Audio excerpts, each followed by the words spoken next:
Hello friends, तर आज आपण बनवणार आहोत साबुदाण्याचे डोसे. त्याच्यासाठी मी 2 वाटी साबुदाणे घेतलेले आहेत आणि 4 वाटी बगर घेतलेली आहे. त्याला भाजून मी मिक्स करून घेतलेले आहेत. आपण याला बारीक करणार आहोत आणि त्याच्यासाठी मी 1 वाटी दहीसुद्धा घेतलेली आहे. हे पण मिक्स करून आपण याला बारीक करून घेणार आहोत. तर मी अशा प्रकारे हे बघा बारीक करून घेतलेलं आहे.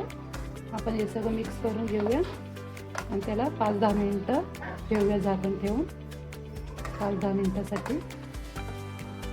तर आपलं पीठ हे असं भिजून झालेलं आहे. याला चवीनुसार मीठ टाकून घ्यायचं याला आणि मिक्स करून घ्यायचं थोडंसं पाणी टाकून.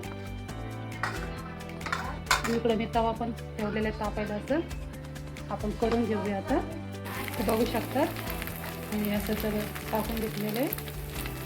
आता आपण पलटी करणार आहोत.